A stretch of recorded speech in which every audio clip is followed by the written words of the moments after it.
आणि आत्याला मला पण थँक्यू.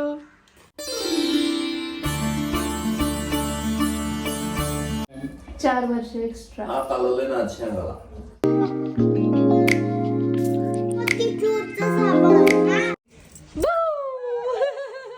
जिरी इकडे पळत आलेली सुटून, तर तिला घ्यायला आले मी. पळायला लागले आता.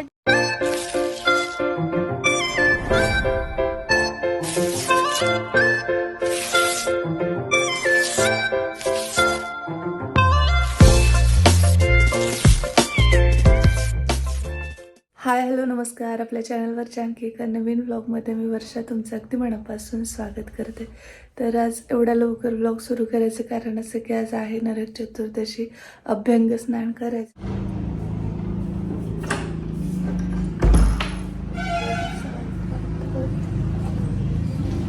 आणि इकडे काकडा आरती वगैरे चालू आहे. मस्त उठणं वगैरे सगळ्या गोष्टी हे करायच्यात. त्यासोबत मुलांना पण उठवायचं आहे आणि बाकी पुढे तुम्ही पाहालच. आणि हो, तुम्हा सर्वांना दिवाळीच्या खूप खूप खूप साऱ्या हार्दिक शुभेच्छा. चला आता मी तयारीला लागते. उठा, दिवाळी आली, नानाची बेल झाली. उठा उठा उठा उठा उठा. Good morning. मामा उठा लवकर. शंभो लवकर करायची असते आज. मोतीचूरचा लड्डू आंघोळ करतात. मोतीचूरच्या लड्डू नाही का, मोतीचूर साबणानं. A few moments later. मी आंघोळ वगैरे केली आहे आणि आता लगेच चेंज करते आणि मग बाकी सगळ्यांना आंघोळ्या घालते. अभ्यंग स्नान केल्यानंतर एक वेगळाच आनंद असतो आणि फटाके वगैरे फुटतात, आवाज येत असतील तुम्हाला. तर रेडी झाले मी. ही साडी वेअर केली आहे आणि आता रांगोळी काढायला पण खाली जाऊ. चला, हे उपटन वगैरे मिक्स करून घेते मी. भैया ते आलेत, पप्पा पण आलेत आता. स्पेशली मराठवाड्यात पहिल्या पाण्या दिवशी म्हणजे अभ्यंग स्नानाच्या दिवशी सुगंधी उठणं वगैरे लावून त्यानंतर औक्षण केलं जातं. त्यासाठी कणकेचे दिवे वापरले जातात. मला 4 मोठे चुलते आणि माझे वडील सगळ्यात लहान. असे 5 जण हे भावंड आणि बहीण एक होती, एकुलती एक. पण काही वर्षापूर्वी माझी आत्या देव झाली आणि त्यामुळे साहजिकच त्यांच्या बहिणीची जागा तर मी घेऊ शकत नाही. पण उणीव भरून काढण्यासाठी मी त्यांना उठणं वगैरे लावत असते किंवा मग औक्षण करते. श्री डोक्यावर हात ठेवायचा.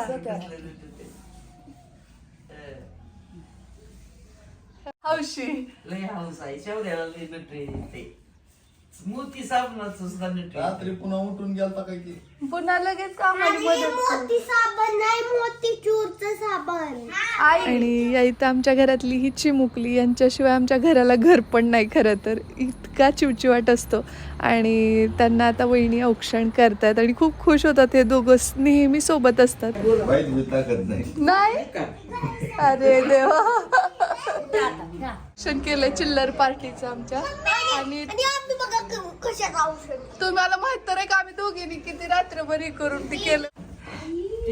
कसलं चुंदल दिसायले. एक डोक्यावर हात ठेवा मामा, एक छोटासा हात ठेवा. तिकडचा ठेवा, तुमचा चेहरा दिसत नाही. हा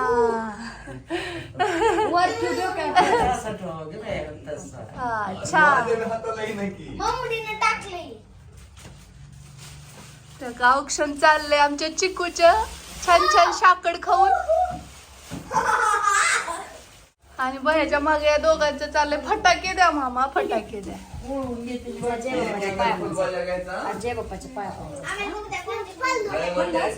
माझी आजोबाच्या पण पडायचं असते रानू, मोठ्यांच्या पण पडाय बघा फटाक्यासाठी. आता तिकडं उठणं लावलं पप्पांना आणि त्यांना आंघोळ पण घातली.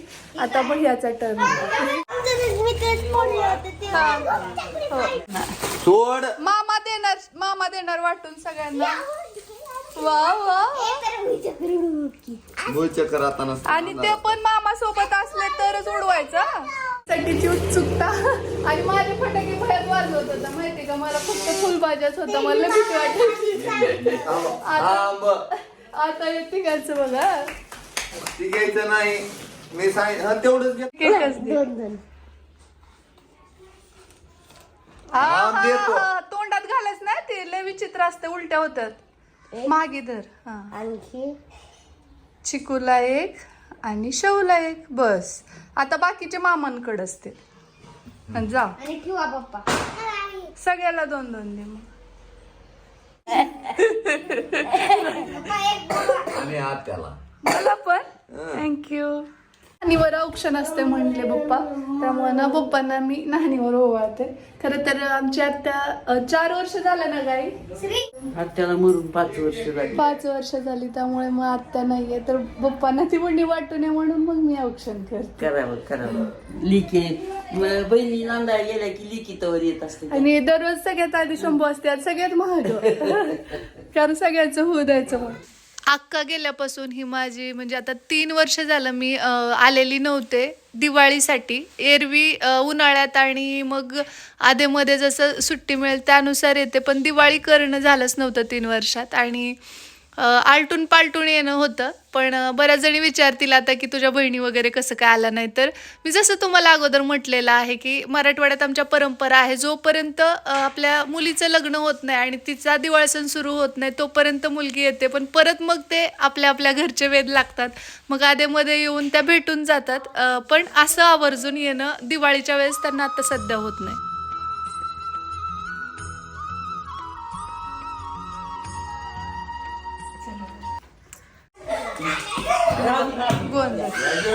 तर भैयाचं दररोज पण कामाच्या व्यापामध्ये आत्ता सध्या जरी त्याला शाळेला सुट्ट्या असल्या तर शेतातलं दररोजच जाणं असतं, कारण की सगळं एकट्याच्या मागे. पप्पांना बऱ्यापैकी आता तितकं पहिल्यासारखं होत नाही आणि त्यामुळे ते मागे पुढे बघतात. पण फील्डवरती काम भैयाला खूप जास्त पडतं आणि त्यामुळे मग त्याचं असं म्हणणं होतं की अभ्यंग स्नान असतं आजच्या दिवशी, पण मला नको, मला उजळल्यानंतर निवांत सगळ्याचं आवरल्यास व्यवस्थित असं उठणं वगैरे लावून उशिरा घातलंच तरी चालेल, पण निवांत हवंय. म्हणून आज त्यांनी खूप आरामात एकदम वेळ काढून उठणं लावून घेतलेलं.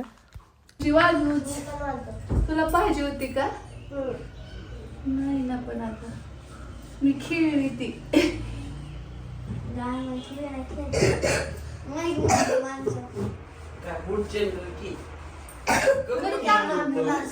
जोराती करावं लागतं. रगडून केलं की नाही कर. होय कर, ह्याचा अजून वेळ आहे. त्याला लय वाटून सोड चांगला. नाव घालून जेवायचा भात घालून झोपू घालतो सासर वाशू.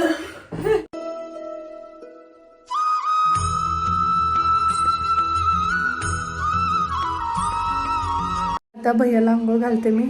पूर्ण उठणं वगैरे लावून झालंय. सगळ्यात शेवटी तो मला सगळ्यांचं उद्या मग मला व्यवस्थित ते चोळून सगळं मळ काढून मग हे कर म्हणून, त्यामुळे मग लास्टला तो राहिला. सगळ्यात महाग आईची पण झाली, आईची पण झाली, आता भैयात शेवट आहे. त्या नेमाने ना आजच्या दिवशी आंघोळ ढाणीतच असते, पण तिथंच ओवाळलं जातं.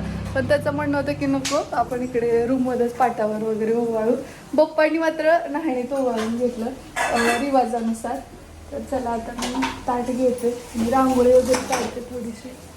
आपला कुठलाही सण असू देत रांगोळी अपरिहार्य असते, त्याशिवाय सण असल्यासारखं वाटतच नाही. आणि मग ती लहान असू देत मोठी असू देत, पण मानाला आपल्याला काढायला लागते. तर मला खूप जास्त टेन्शन येतं जेव्हा पण मी इथं रांगोळी काढते, कारण की भैयाचं खूप करेक्शनवर फोकस असतं की एकदम ती इकडच्या बाजूला आली आहे तसाच शेप इकडं असावा. आणि त्यामुळेच मी इथंपर्यंत पोहोचली आहे म्हणायला हरकत नाही, कारण की प्रत्येक गोष्टीतले बारकावे असतील किंवा या सगळ्या गोष्टी मी लहानपणापासून त्याच्याकडनं ऑब्झर्व केलेल्या आहेत आणि त्याचा मला खरंच खूप फायदा झाला. त्यावेळी मला खूप टेन्शन यायचं की हा इतका परफेक्ट आहे आणि मला हे जमतंय का, किंवा मला दडपण यायचं. पण आत्ता त्याच्यामुळे मी बऱ्यापैकी गोष्टी शिकली आहे. गोळी काढली आणि आता औक्षण करून घेते.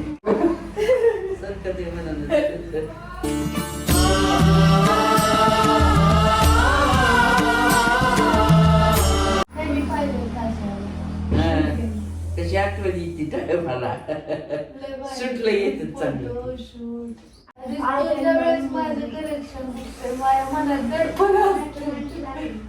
काय एवढं आधी होते माझा शेक होते, भोपाली मी लावलं व्यवस्थित.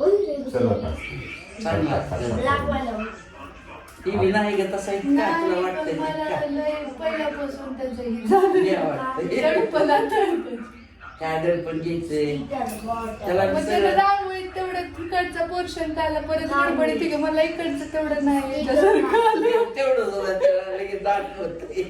नाही, ते यायला पाहिजे पण का त्याला उशीर होईल म्हणून मी. बऱ्याच ठिकाणी मुली लक्ष्मीपूजन झाल्यानंतर माहेरी जातात. म्हणजे वेगवेगळ्या भागात वेगळ्या प्रथा आहेत. तसं काही ठिकाणी फक्त भाऊ भाऊबीजेला बहिणीकडे जातो किंवा बहीण भावाकडे जाते, अशा काही प्रथा आहेत.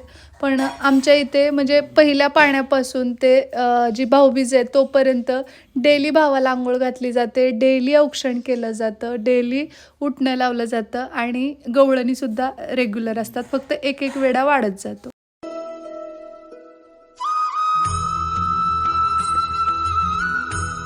जिरी इकडे पळत आलेली सुटून, तर तिला घ्यायला आलो मी. पळायला लागले आता. आणि गवळणी हे बघा, ह्या अशा प्रत्येकीच्या दारात असतात आमच्या इथे. इथं आपलं घर आहे आणि इथं शेजारी आली आहे मी.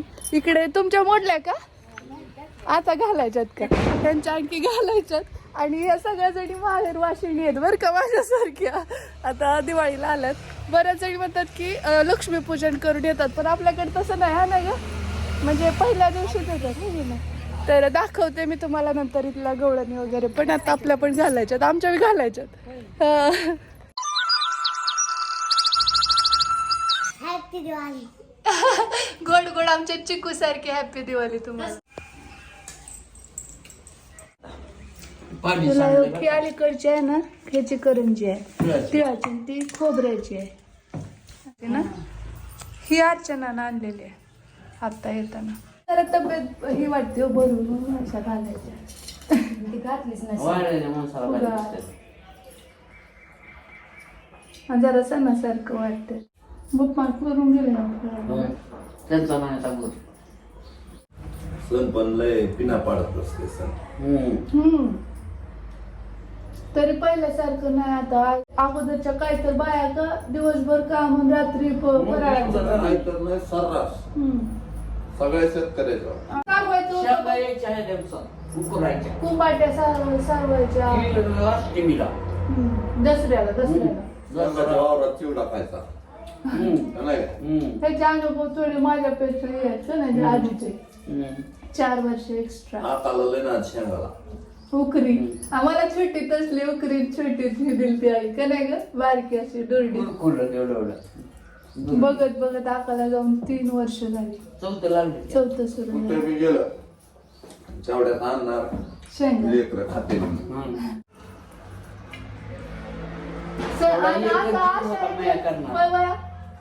आता ह्याला दिवाळीला काकड्याला जायचं, तिकडून येऊन पुन्हा ज्याला सगळे फराळाचं वाढ ही कर, ह्याची झाली का आंघोळ, तलावा वाढ, ह्याला वाढ, सगळं असं रीतीनं व्हावं वाटत. हा रीतीनं नियमन. आंघोळ न करता ही केलं की तिला राग यायचा. चहा सुद्धा केलेला आंघोळ करूनच. एकादशीला तर कवाच तिने बिना आंघोळीचा चहा पिली.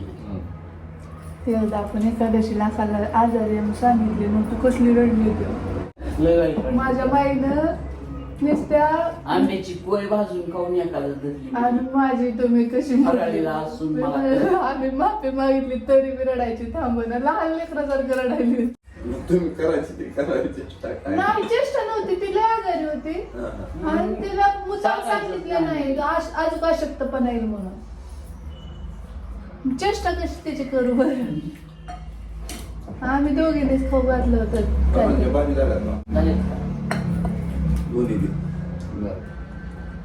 त्यानं काय लागता येळ घातला रात्रीपर्यंत आहे का नाही, करंजीने दोन्ही. त्यात मैदा टाकला असता का अजून वेळ मागतोय, कष्ट मागतोय तर चांगलं होतंय. काय टाकलं पाहिजे दिवस मी काल फवारले.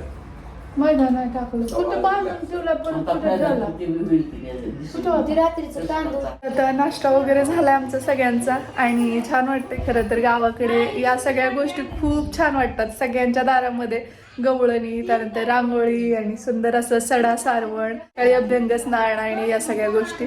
तर आता नाश्ता वगैरे झाला, थोडासा गोंधळ आहे. जरा वेळाने मी बोलते तुमच्याशी. कोण आहे भाऊ, कोण आहे? नाही, बाहेर लावायचं परत थोड्या वेळाने.